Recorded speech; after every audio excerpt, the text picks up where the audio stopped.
I used to believe that the worst thing a spouse could hide was another person, an affair, a secret romance. That's what the stories always warned us about, right? But the night I heard the soft buzz of a second phone, not the one I knew, not the one I had the password to, I didn't know, I had just stepped into a truth far more complicated than cheating. It was 2:14 a.m. when I first noticed it. My husband, Evan, was lying beside me, his back turned. I remember the way the light from the screen lit up the edge of the bed, casting a faint glow on the wall. I thought he was checking emails, or maybe watching a video. Nothing strange. Until I saw him slide something under the pillow, something thin, black, and unfamiliar. I didn't say anything that night. Maybe I should have. But silence is what creeps in when your mind is racing faster than your heart can keep up. The next morning, I waited for him to leave for work before I checked his nightstand. His regular phone was gone, as usual, but there was no sign of the second one. I began to doubt myself. Maybe I imagined it. Maybe the shadows played tricks on me. Maybe the sleepless nights, the stress of work, motherhood, routine, maybe they'd finally caught up with me. But then it happened again. A few days later, I walked into the laundry room while Evan was doing a load of whites, his whites, which he never washed without me. I saw him yank something small and rectangular out of his pocket and shove it between the detergent bottles. His hand moved too quickly, too practiced. That's when I knew. I hadn't imagined anything. I waited until he went outside to mow the lawn. I opened the cabinet, and there it was. A second phone. No case, no fingerprints, no notifications. Just a black screen and a heavy feeling in my chest. I didn't touch it. Not then. That night, I watched him sleep. His face looked peaceful, like it always did when he was unaware. But now, peace looked like performance. Suddenly, I didn't recognize the man lying beside me. My mind betrayed me with images in the hotel room, whispering into that phone. Her namesake was Jay's Auto, or a pharmacy. Romantic messages disguised as logistics. My heart kept asking the same question over and over. Why? Still, something didn't line up. He wasn't acting like someone in love with another woman. There were no sudden bursts of energy, no hidden smiles, no extra gym sessions or cologne spritzes, no missed anniversaries. He was still Evan, present, predictable. But that phone, that damn phone was real, and he didn't want me to know about it. I started noticing the patterns. How he always brought his backpack into the bathroom when he showered. How he double-checked the garage door every night twice. How he never left that phone charging in any open space. Whatever was on that device, he guarded it like it held the keys to his life. And in a way, it did. One night, curiosity finally won over caution. I waited until he was deep asleep, the kind of deep where the world could collapse and he wouldn't flinch. I tiptoed to the closet, unzipped the hidden pocket of his overnight duffel. Yes, he had one now, and there it was. Still off, still silent, but I held it like it might burn me. I pressed the side button. The screen blinked to life. A lock screen, 4 digits required. I tried the obvious: our daughter's birthday, my birthday, his birthday. 0, 0, 0, 0, 1,234. Nothing worked. I sat there on the closet floor, knees to my chest, phone in my hand, and a million questions in my mind. I wasn't scared of what I'd find. I thought I already knew. But I didn't. What I thought was a betrayal of love would turn out to be something much heavier. Something that had been festering in the dark for over a decade. Something that didn't wear lipstick or perfume but instead wore the shape of guilt and the weight of a debt that couldn't be paid with apologies. I didn't know it yet, but that second phone, it was never about another woman. It was about a child. If you had asked me a year ago, hell, even a month ago, I would have told you I had a good marriage. Not perfect, but good, stable, honest, steady. The kind of marriage people grow into, like a comfortable sweater. There weren't fireworks every day, but there was rhythm, trust, and a history we both seemed proud of. We met 13 years ago at a mutual friend's barbecue. Evan had this quiet confidence. He didn't say much, but when he did, everyone listened. He wasn't flashy, didn't dominate conversations, didn't try to prove anything. That, ironically, made him stand out. I was used to men who overcompensated. Evan just existed like he knew who he was. And that, in a strange way, made me want to know him too. We dated for 2 years before getting married. No dramatic proposals, no whirlwind romances, just two people deciding they wanted to build something steady. Our wedding was simple. Backyard, fairy lights, our closest family and friends. He cried during his vows.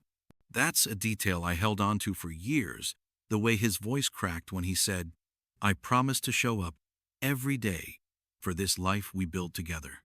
And for the most part, he did. Evan was consistent. He made coffee every morning before I woke up. He walked our daughter to the bus stop. He never forgot birthdays or anniversaries, but never made a spectacle of them either. He was present, not overly affectionate, not distant, just there. A reliable heartbeat in the background of our life. We bought our house in the suburbs 8 years ago. It needed work. He painted the nursery himself when I was pregnant. He spent weekends fixing faucets, installing shelves, arguing with IKEA instructions. When Lily was born, I saw a new side of him. Tender, patient. I remember the first time he held her. He looked terrified, and then he smiled. Like something inside him had been rewired. We fought like all couples do, over bills, over clutter, over who forgot to pick up the dry cleaning, but they were never ugly fights. We always circled back to each other. Apologies came easily, forgiveness even easier. To the outside world, we were the portrait of normalcy. A family of 3. A dad who coached soccer on Saturdays. A mom who worked part-time and volunteered at the PTA. Holiday cards with matching sweaters, laughter in the backyard, photos on the fridge. But even portraits fade when the light changes. Looking back now, I wonder if I ever really knew him, or if I only ever knew the version he curated for me, the husband he chose to be after everything that came before. The man who buried a part of himself so deeply that even I, his wife, couldn't recognize it. The first shift was small. Evan started going to bed later than usual. Said he was catching up on work. He'd sit in the kitchen after I'd gone upstairs, nursing a beer and staring at his laptop. Or sometimes not even doing anything, just sitting there, lost in thought. I chalked it up to stress. His company had been going through restructuring. Maybe he was worried about layoffs. Then he stopped talking as much. Not silent, just quieter. If I asked how his day was, he'd answer with one word: fine, or busy. If I pressed, he'd smile and say, nothing to worry about. It wasn't alarming. Not yet. Every marriage has lulls. People go through things. I'd been tired too. We were both juggling work, parenting, life.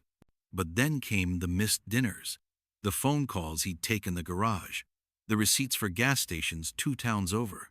Once, I found a parking ticket in his coat pocket from a city 4 hours away.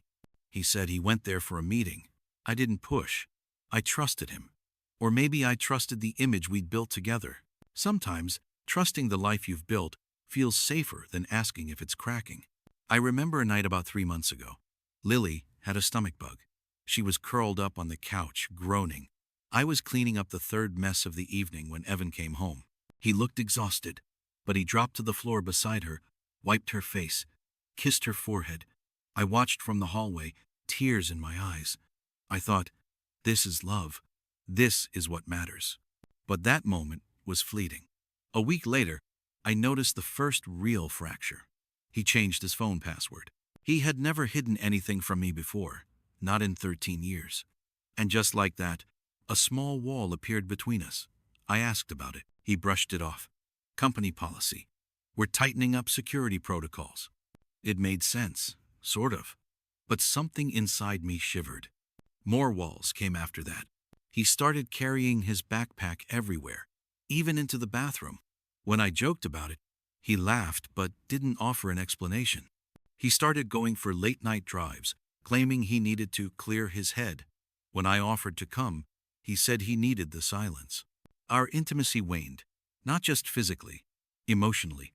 It felt like I was reaching for someone who had begun the slow, careful process of turning away. And yet he never seemed distant with Lily.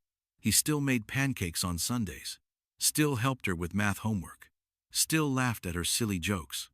Whatever secret he was keeping, It wasn't taking him away from her, only from me. And that's what hurt the most. That quiet detachment, that slow fade of us. I think a part of me didn't want to know the truth. I'd heard too many stories, affairs, double lives, secret bank accounts, children born from lies. I thought, not us, not Evan. But the thing about secrets is they don't care who you are. They don't care how long you've been married, or how many birthdays you've remembered, or how many mornings you've brewed coffee together. They find the cracks. And if you're not careful, they pour themselves in until everything breaks. At least with an affair, there's a script. There's someone to hate, someone to blame, a messy, ugly wound, but a familiar one. What I was about to discover didn't come with a script. It came with silence and money and a name I had never heard until I saw it blinking on a second phone that wasn't meant to ring in our house. Tyler Brooks. They say hindsight is 20/20, but I think that's a lie. Even in retrospect, I still struggle to understand how I let it all slide by, how I kept brushing off the signs, lining them up like harmless coincidences, just so I wouldn't have to confront what was right in front of me. It started with the small things. They always do. Evan used to come home like clockwork, 5:45 p.m., every weekday, without fail, sometimes earlier. He liked being home. He liked routine, but over the past several months, he began arriving later. At first, it was 15 minutes, then it became 45. Some nights, an hour and a half. I'd ask casually, "Traffic bad?" And he'd nod, toss his keys into the bowl, kiss the top of my head, and murmur something like, "You wouldn't believe." That wasn't unusual. Not enough to sound the alarms. Who doesn't hit traffic? But then I started noticing how he wouldn't eat with us. He'd say he already grabbed something on the way home. Fast food. A sandwich from that gas station by exit 13. I didn't think much of it until I realized that exit 13 was nowhere near his office or our house. I asked him about it once. "What were you doing by exit 13? He blinked. "Who?" "You said you stopped at the gas station by exit 13. "Oh." A pause. "Right. I took the long way home. Wanted to think." There it was again, that excuse. I needed to clear my head. It started becoming his catch-all answer. "Why did you go for a drive at 11 p.m.? Needed to clear my head. "Why are you up at 3 a.m. scrolling on your phone in the bathroom? Can't sleep." Clearing my head. I kept telling myself to trust him. After all, he hadn't given me any concrete reason not to. He wasn't mean. He wasn't disappearing for days. He wasn't snapping at me or Lily. But something was off. Not in what he did, but in how he did it. There was a coldness growing, not sharp like anger, but dull like distance. He started locking the bathroom door when he showered. That may sound normal, but Evan had never done that. Not once in 13 years. I only noticed because one morning I needed to grab something from the linen closet and the door wouldn't budge. When I asked, he said, "Habit," and gave me a quick smile. Then came the change in his routines. Evan, my husband who hated carrying anything he didn't absolutely need, suddenly brought his backpack everywhere. To work, obviously, but also to the grocery store, to Lily's soccer practice, even to family dinner at my parents' house. It never left his side. Once, he even brought it into the restroom at a restaurant. I joked about it. "You hiding national secrets in there?" And he laughed a little too hard before saying, "Just don't want to lose my laptop." Except, I knew his laptop was at home that night, because I'd used it earlier to book Lily's dentist appointment. There were a dozen of those moments, tiny, nagging, forgettable on their own. But stacked together, they told a different story, a pattern. And yet I kept rationalizing. Because it's easier to bend the facts than to accept that your partner might be hiding from you. He started deleting his browser history. That was new. Evan wasn't tech-savvy. He barely used his phone for anything other than work emails and sports updates. But suddenly, Safari showed no recent activity. Chrome was wiped clean. Even YouTube had no watch history. That's when I knew he was hiding something specific, not just habits, but time. Time he didn't want me to trace. Then came the calls. I once walked in from the backyard and caught him whispering into his phone, not his usual phone. This one was smaller, black, without a case. The second phone, I wasn't supposed to see it. He quickly slipped it into his jacket and turned to me, smiling. Hey, just ordering pizza for Lily. Thought we could surprise her. But we had dinner plans. He knew that. So I asked, why use a different phone? He didn't even flinch. Oh, it's my work backup. It said we might need one for secure client lines, government contracts and all. That should have been the moment. That should have been the moment I ripped it from his pocket and demanded the truth. But instead, I nodded. Makes sense.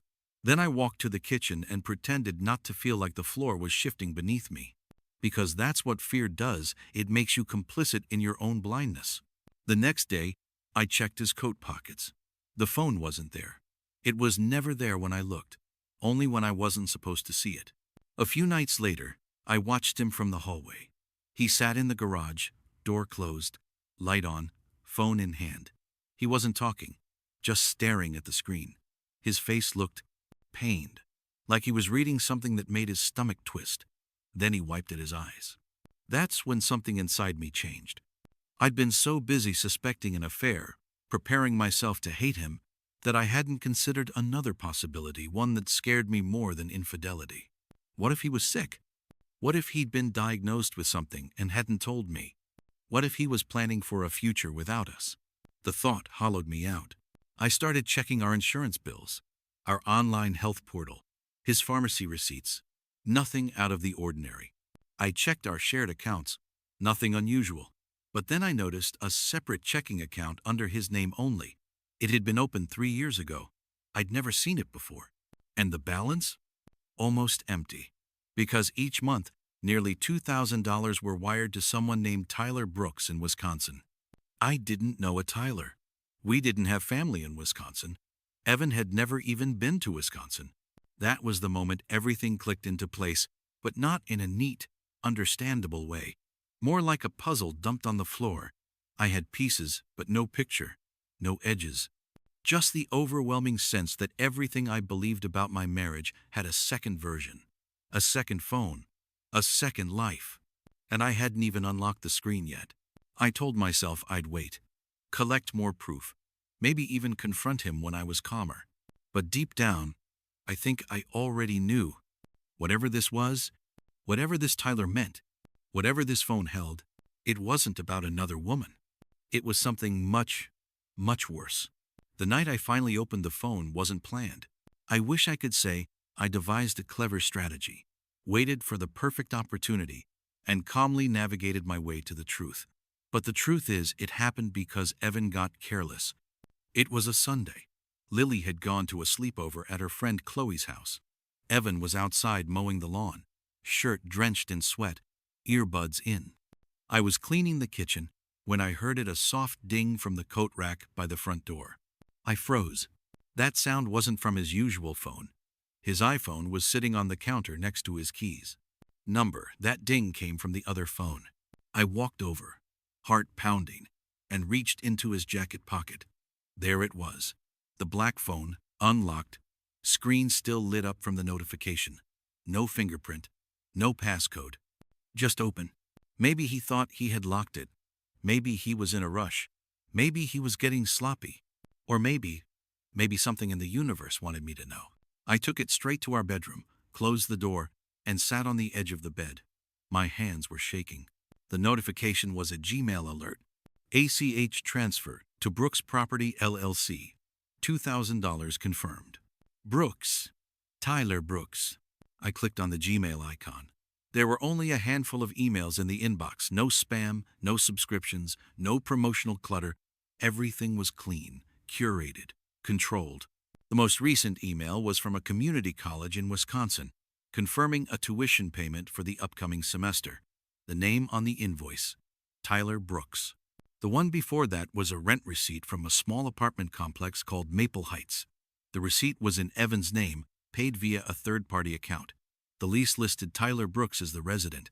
I scrolled further. Every month, for the last 3 years, Evan had been making payments, rent, utilities, school fees, once, even a medical bill from an urgent care center. There were no messages to Tyler, no replies, just confirmations, receipts, and auto forwards from various services, banking, housing, education. I backed out and checked the text messages. There weren't many. Most were two-factor authentication codes, a few automated banking alerts. And then, one stood out. From a contact named simply T, sent about 2 months ago. T, hey, just wanted to say thanks again. I got the books you sent. That was really thoughtful. There was no reply from Evan. Another message, a few weeks later. T, I know you don't want to talk much. Just, if you ever change your mind, I'm here. That was it. No emojis. No heart icons. No flirty texts. No images. Just that quiet, haunting line. If you ever change your mind.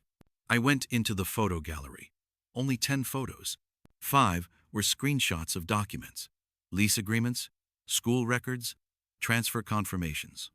The others were photos of Tyler, a young man, maybe 16 or 17, buzz-cut brown hair, tall, wiry frame. One photo showed him in a graduation gown, alone on a stage.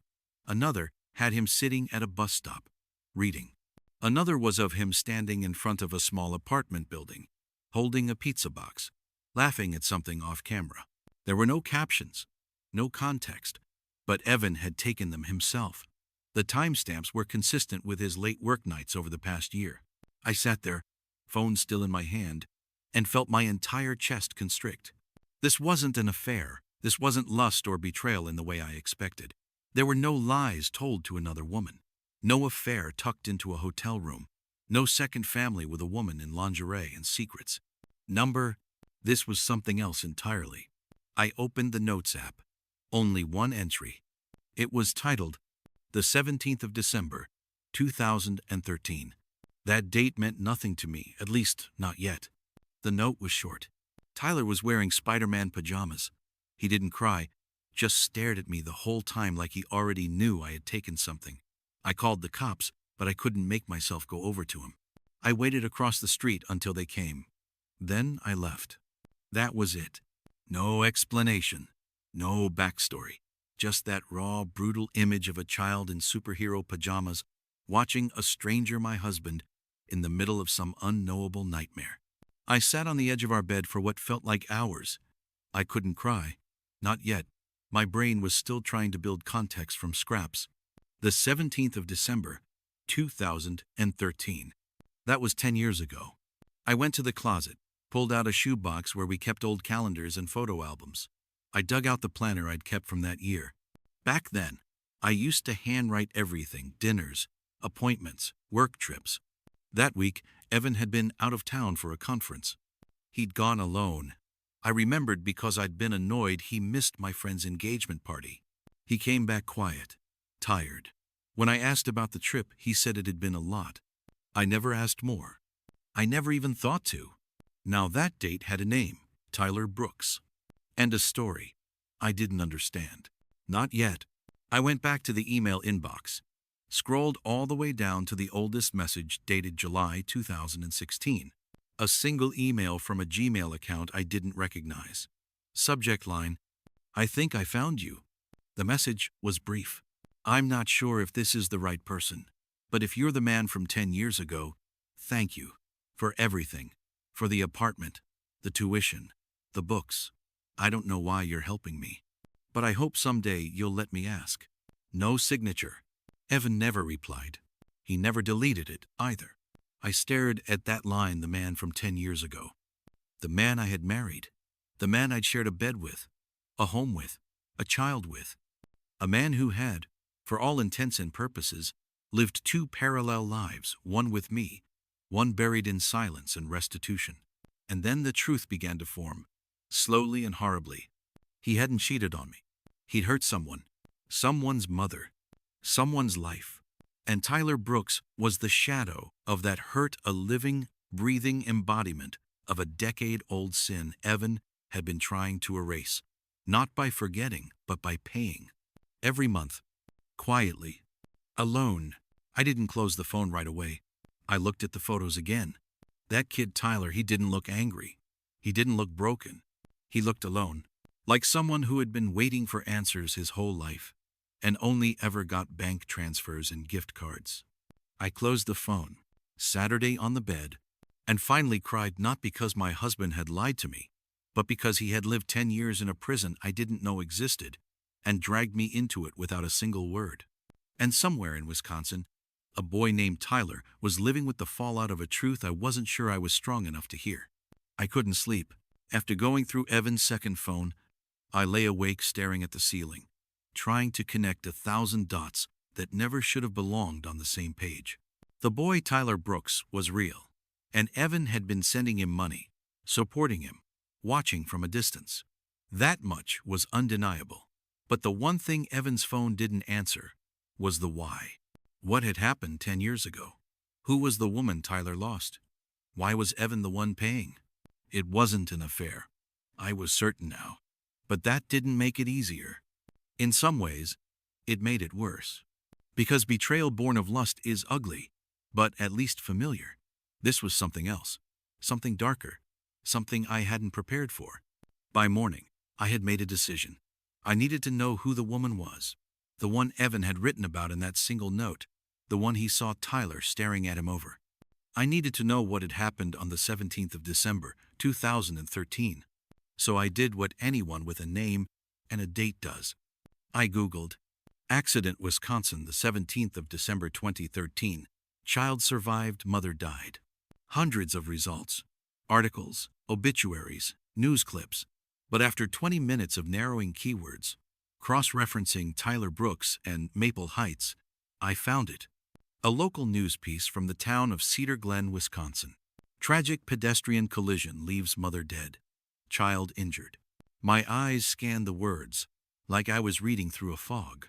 Melissa Brooks, 32, was struck and killed while walking with her 6-year-old son along Old Timber Road around 8:40 p.m. Authorities say the driver remained on the scene and called emergency services immediately. The child, Tyler Brooks, was treated for minor injuries. No charges were filed against the driver, as the victim was reported to have crossed outside the designated crosswalk in poor visibility. Not charges, but it had still happened. And Evan had never told me. I stared at the grainy photo attached to the article. A woman in a winter coat hat pulled low, smiling in a candid photo someone had taken during a holiday party. Her eyes were kind, her smile shy. She was holding a cup of hot cocoa, the steam fogging up her glasses. There was something so achingly human about her. Not a statistic, not a name in a news clipping. A woman, a mother. I zoomed in, and my heart stopped. It wasn't just that she looked kind, or that she looked young, or even that she looked like someone who didn't deserve to die. It was that she looked familiar. I pulled out a stack of old college yearbooks from the hallway closet. Evan and I went to different universities, but we'd once attended a summer program together, years before we dated. I'd kept some photos from that time, random snapshots of people I barely remembered. And then I found it. A picture of a group of us sitting on the grass during one of those group orientation picnics. There were maybe 10 of us in the shot. Evan was there, younger, with floppy hair and an oversized hoodie. I was beside him, and sitting just behind us, partially turned away, holding a soda can in one hand, her, Melissa Brooks. Her face was clearer here. No hat. Hair long and straight. Glasses perched low on her nose. She was laughing at something. Her mouth open mid-giggle. I remembered her. Not well, not closely, but enough to know she wasn't a stranger. We'd only talked a few times, mostly about how bad the cafeteria food was. I remembered thinking she was sweet but reserved. She kept to herself but smiled easily. I hadn't seen her after that summer. We lost touch. I never thought of her again. Until now. Until I realized she was the woman Evan had accidentally killed. The woman whose son he'd been supporting in silence for a decade. The woman whose death we'd never spoken of. And suddenly, I understood the note in his phone, the one that mentioned the Spider-Man pajamas, the street, the guilt. Evan hadn't just hit a stranger. He had hit someone he knew. Maybe not a best friend. Maybe not someone who stayed in his life. But enough to recognize her face. Enough to feel the weight of it 10 years later. My breath caught in my throat. All this time, he had been carrying that moment like a scar inside his chest. A scar I didn't even know existed. A part of him I had never touched. And it explained so much. Why he became so obsessed with safety once Lily was born. Why he double-checked every lock, every car seat. Why he flinched every time someone jaywalked in front of our car. Why he sometimes stared out the window for long stretches of time, lost in a silence I could never break. I used to think he was just a cautious man. Now I saw him as someone haunted. And what tore me open the most wasn't the secrecy. It wasn't even the guilt. It was that for all the years we'd spent building a life together, Evan had never told me. Not even once. Not even when I asked if anything had ever happened to him that changed the way he looked at the world. He always said no. He always said, nothing worth remembering. But this was worth remembering. I wanted to confront him, storm into the garage, scream, demand, beg, anything to shake the truth loose. But I didn't, because for the first time in my marriage I realized I wasn't sure if I was ready to hear him say it out loud, to hear the guilt in his voice, to hear the pain of the moment he watched a woman he once knew die because of him, to hear how he crossed a line one cold December night and never stepped fully back. Instead, I stared at Melissa's face a while longer, and then at the face of the boy who shared her last name, Tyler Brooks, a child who grew up without a mother, a child who didn't know the man funding his life had also been the one who shattered it. And me? I was just starting to realize I didn't just marry a man who kept secrets. I married a man who built his entire second life on atonement. And somehow, I had to figure out if I could live with that. Something shifted in me that morning. It wasn't rage. It wasn't sorrow. It was something colder. It was the quiet, terrifying clarity that comes when a part of your life breaks, and instead of scrambling to fix it, you just watch it fall. I knew now. I knew everything I needed to know. The phone, the money, the boy, the woman, the accident, the decade-long silence my husband wrapped around all of it like a shroud. I no longer felt like Evan's wife. I felt like a stranger who had been living in his home, sharing a bed with a man who had split himself in two, one half for the life we built, the other for the life he broke and couldn't leave behind. And the worst part? He never gave me a choice. He didn't give me the chance to forgive him, to hate him, to walk away, or to stand beside him. He made the decision for both of us the moment he chose to carry it alone. That day, I didn't cry. I didn't confront. I didn't flinch. I opened my laptop. If he had a life in the shadows, I would drag it into the light piece by piece. First, I created a private folder labeled Brooks 4. Then I started documenting. I took photos of every email in his second file, screenshots of the tuition payments, PDFs of the lease agreements. I wrote down Tyler's school name, address, and the apartment complex. I even printed out the old article about the accident and circled Evan's name, highlighted the date, the 17th of December, 2013. I logged into our joint bank account and cross-checked every missing amount over the last 3 years. It matched the deposits in the second account. Quiet transfers, always on the same day of the month, never a round number. Always just enough to avoid triggering flags. $2,000, $1,850, $1,995. Calculated guilt. I dug further. Through a password reset and some social engineering I wasn't proud of, I got access to his cloud drive, his personal one, the one he used before we got married. I didn't even know it still existed. And there, buried in a folder titled Old Work Files, I found it. A photo of Evan, standing next to Melissa Brooks. It was from that same college summer orientation. Someone else must have taken it. They were both smiling. She had her hand on his arm. His face looked soft in a way I hadn't seen in years. She wasn't a stranger. And she wasn't just a distant acquaintance either. They had a connection, maybe fleeting, maybe more, but enough for him to remember her name 10 years later, and enough for him to build a secret life funding her son's survival. My hands didn't shake as I organized the files. My breathing was steady. It scared me how calm I had become. I went downstairs and made dinner like usual. Stir-fried vegetables. Rice. Evan walked in just as I was plating. He kissed my cheek. Smells great. Inotted. Thanks. We sat, ate, talked about Lily's school project, about the weather.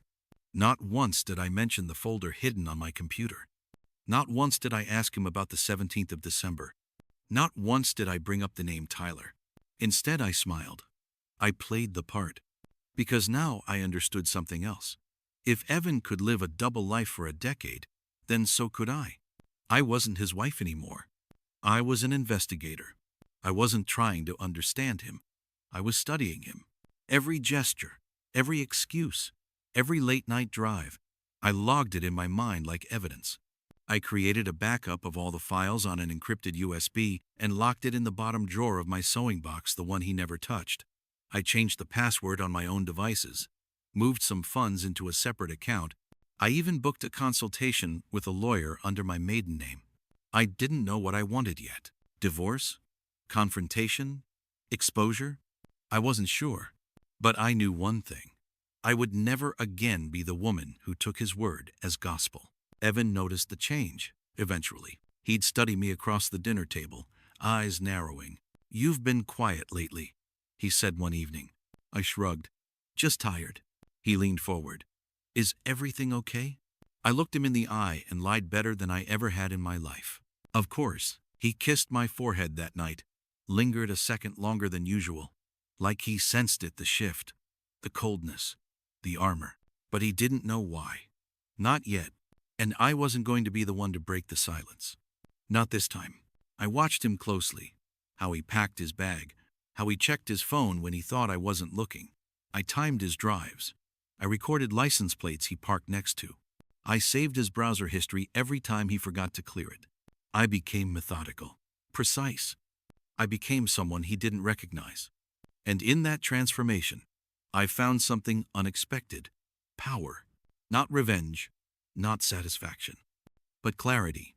The kind that comes when you stop begging for truth and start extracting it yourself. Because here's the thing, no one tells you about betrayal. It doesn't always show up with lipstick stains or secret hotel receipts. Sometimes it comes in the form of silence so deep it echoes inside your bones. And sometimes the person who breaks your trust doesn't mean to. They do it thinking they're protecting you. But protection without honesty isn't safety. It's erasure. It's being erased from the parts of your partner's life that matter the most. Evan erased me from the worst chapter of his story. Now I was writing a new one, and he didn't even know he was in it. It wasn't a dramatic exit. There were no screaming matches, no broken plates, no hastily packed suitcases thrown into the trunk of a car under pouring rain. Just a Tuesday.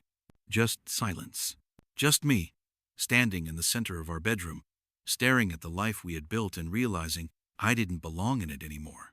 I'd spent the last week wrapping my head around the fact that my husband, the man I shared 13 years and one daughter with, had been living a half-life. One side with us, one side hidden in shadows, debts, and ghosts. And maybe what hurt the most wasn't the secret. It was that he never invited me to carry it with him.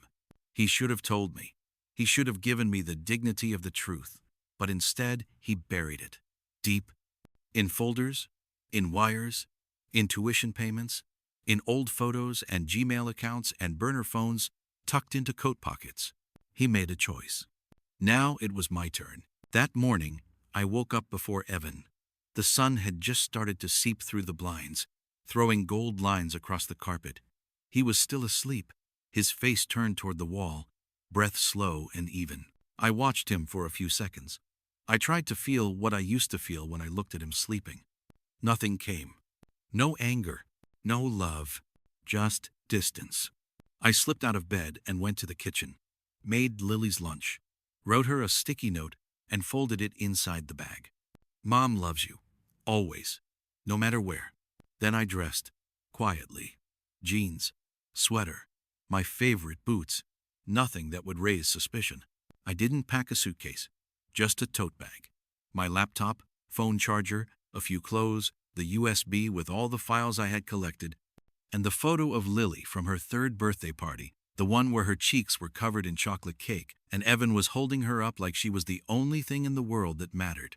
I hesitated when I picked up that photo. It reminded me of who we used to be, of who he used to be, of who I used to believe he was. but I took it anyway. Because even memories deserve to be confronted in the light. I left the bag by the front door and walked back upstairs. Saturday down at Evan's desk and opened his laptop.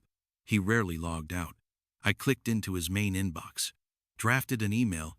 Subject: "You don't get to keep me in the dark anymore." Message: "I know everything. About Tyler. About Melissa. About the 17th of December, 2013. This isn't a punishment. It's a boundary. I needed you to trust me with the truth. You didn't.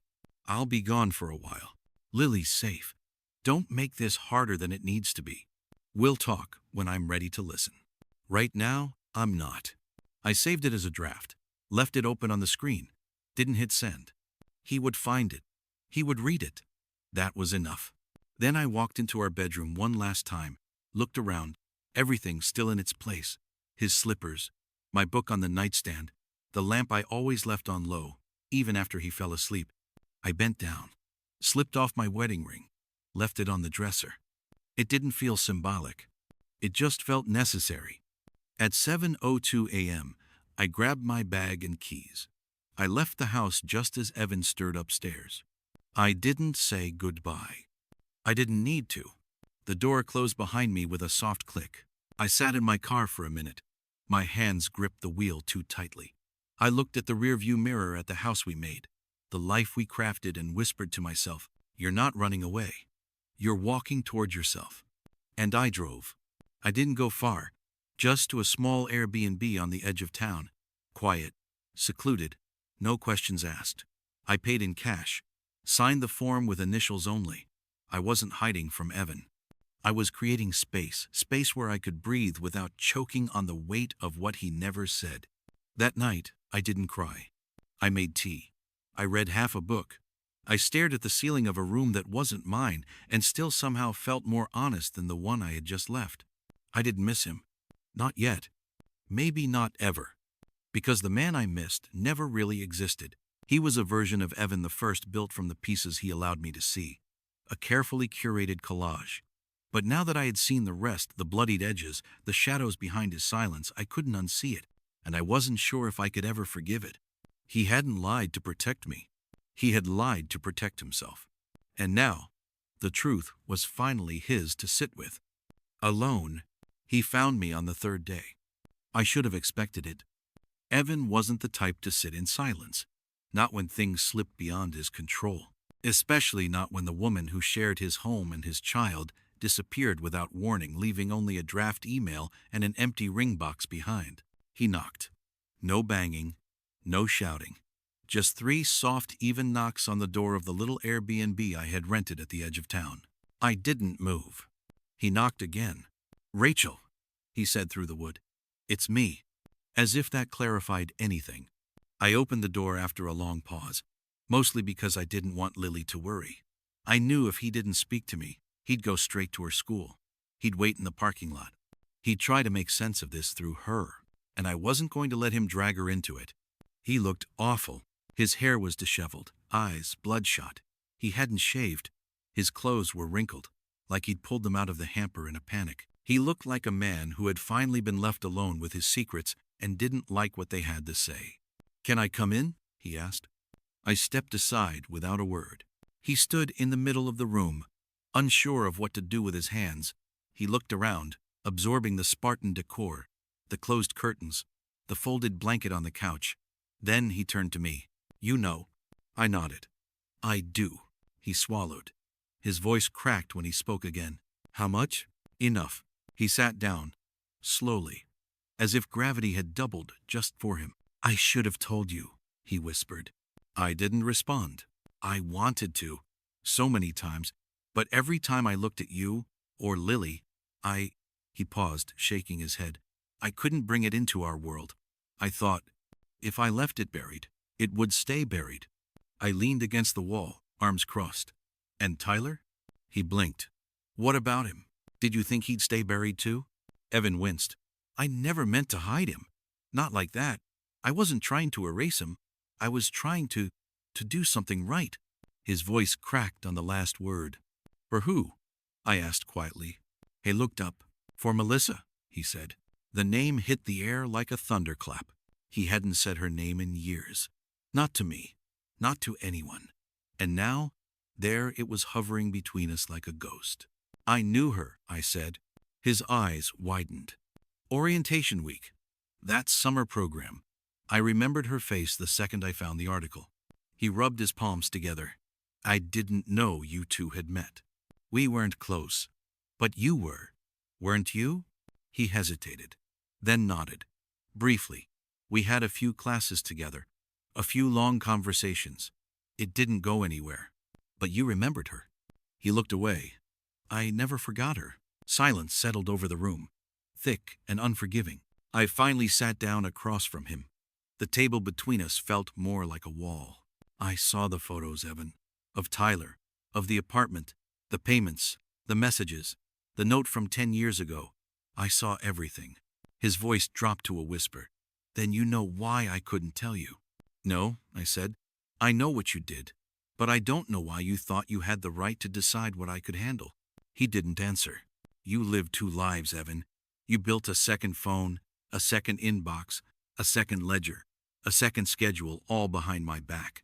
And you told yourself it was noble, that it was atonement. But it was still a lie. I didn't want to hurt you. And yet you did. He put his head in his hands. I thought if I just kept it separate, I could protect what we had. I didn't want to bring death into our home, or guilt, or history. But you did, I said. Every time you looked at Lily and flinched. Every time you left the table early. Every time you lied about where you were going. You brought it with you. You just didn't say it out loud. He was crying now. Silent tears. I didn't want Tyler to hate me, he whispered. I didn't want him to know that the man helping him was the same man who took everything away from him. I let that sit. He deserves the truth, I said. I know, and so did I. He looked up at me, eyes red and desperate. Can we fix this? I shook my head, not in anger, but in something deeper. You can't fix what you kept me out of. You can only own it. He reached across the table, his hand hovering over mine. I love you, Rachel. I know, I said softly. But that's not the question anymore. He blinked. Then what is? I met his eyes. Can I ever trust you again? The silence that followed was louder than anything else that had come before. Eventually, he stood. I'll give you space, he said. I didn't answer. He paused at the door. I'm sorry. For all of it. I let him leave. This time, I didn't follow. Because I'd spent years loving a man I thought I knew. Now I had to learn how to stand in front of him without needing to rescue him. Without needing to be rescued. And when you've been erased from someone's story long enough, rewriting it together is no longer the goal. Sometimes, the only power you have left is refusing to read the version they try to hand you. A week passed before I contacted him again. Not because I missed him, not because I had forgiven him, but because I needed control over the way our story would end. He had been the narrator for too long. I called from a number he didn't recognize. He picked up on the second ring. Hello? It's me, I said. There was a long pause on the other end of the line. I could hear the tightness in his breath before he spoke. Rachel, I want to meet, I said. One last time. He didn't ask why. He didn't ask where. He just said, okay. We met in a park halfway between our house and the school where I dropped Lily off every morning. Neutral ground. Safe. Familiar. I picked a bench by the water, where the sound of ducks splashing filled the spaces we couldn't. He arrived before me. He stood when I approached, but I didn't stop walking until I sat. Only then did he lower himself slowly beside me, like he was afraid the ground would break beneath his weight. Thanks for coming, he said. I didn't answer. I watched the ripples in the lake. I've been thinking a lot, he said, about what I did, what I didn't do. I turned to him. Did you ever plan to tell Tyler? His face tightened. No. Why? Because I didn't think I deserved to. You were right. He winced. I continued. You told yourself this was about justice, about making amends. But the only person you were protecting was yourself. You didn't want to face him. You didn't want to face me.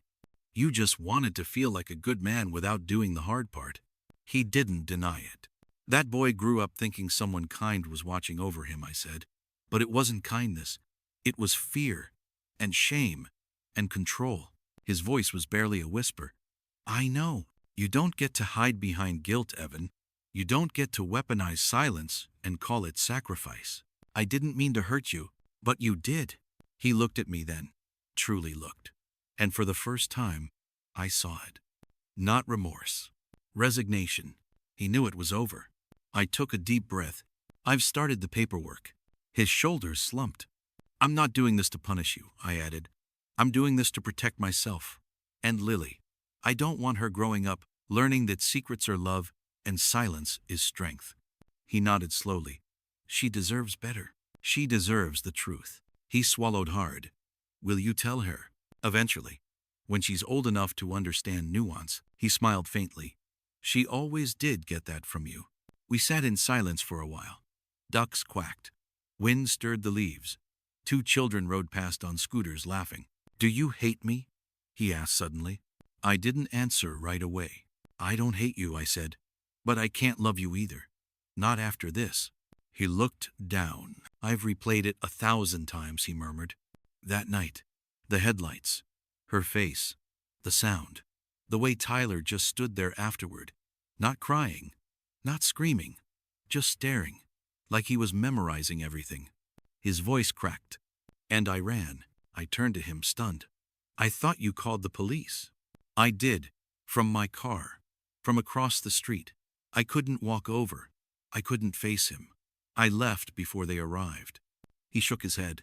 I've been trying to go back to that street ever since. In my mind. Trying to do it differently. Get out. Hold him. Say something. Anything. But you didn't, I said. And you never will. He nodded. Tears slipped down his face. Quiet. Like rain sliding off a windshield. I reached into my bag and pulled out an envelope. This is for Tyler. Elle looked confused. It's a letter, I said. From you. To him. Or at least the version of you that should have spoken 10 years ago. He didn't take it right away. I don't know what to say, he said. Then maybe start with, I'm sorry. The real kind. Not the whispered kind you leave behind when you've already disappeared. After a long moment, he took the envelope and tucked it into his jacket. We stood. Goodbye, Evan. Rachel. His voice trembled. I turned away before he could finish. Because closure isn't always a quiet moment of peace. Sometimes, it's a loud, burning decision to stop letting someone write your ending. Sometimes, it's walking away when they finally want to talk. Sometimes, it's knowing that silence, yours this time, is the most honest answer you can give. It's been 3 months since that conversation in the park. 3 months since the last time I heard Evan's voice. 3 months since I stopped trying to understand his silence and started listening to my own. Life looks different now. Not louder, not brighter, just honest. I rented a small townhouse across town. Nothing fancy. 2 bedrooms, creaky floors, a kitchen that smells faintly of old rosemary. But it's mine. Every picture frame, every plant I chose, every cup placed exactly where I want it to be. Lily adjusted faster than I expected. She still sees her father, still comes back with drawings and stories and half-eaten cupcakes. But when she's here, with me, there's a stillness in her, like she senses this space is safe, not just physically, emotionally. She no longer hears hushed phone calls or feels tension in our dinners. She laughs more now, sleeps better. So do I. Sometimes I think about Melissa. Sometimes I think about Tyler. And yes, sometimes I think about Evan. But I don't dwell, because the weight isn't mine anymore. I handed it back to him in the form of silence, boundaries, and truth. I don't ask what he wrote in the letter to Tyler. I don't ask if Tyler ever responded. It's not my story to finish, and for the first time I'm okay with that. I started seeing a therapist, not because I was broken, but because I needed to untangle the parts of me that had learned to live for someone else's healing. Turns out, I had spent years being the supporting character in a redemption arc I didn't even know I was in. Now, I'm the main character. I signed up for an evening writing class, just something small. I've always wanted to write but never had the time, or gave myself permission. Now I do. My stories aren't polished. Some don't even have endings, but they're mine. Raw, open, real. Kind of like me. The funny thing about rebuilding your life is that it doesn't start with big declarations. It starts with small choices.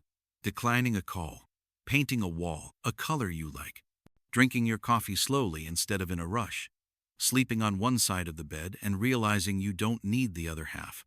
People ask if I'm dating again. I'm not.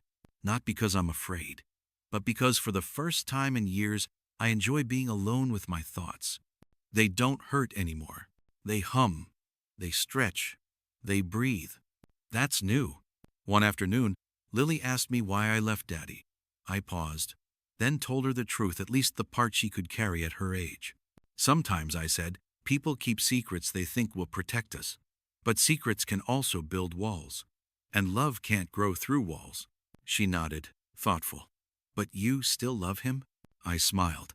I loved the version of him I knew. And I'll always love what we built. But sometimes love isn't enough to stay. She didn't ask more. Children understand things in ways adults complicate. I don't know what the future holds. But I know this. It no longer includes whispering to myself in the dark, wondering what part of my husband's life I'm not allowed into. It no longer includes decoding silences or softening my own intuition. It no longer includes waiting for someone else to choose honesty. My future plan finally includes me. And that is everything.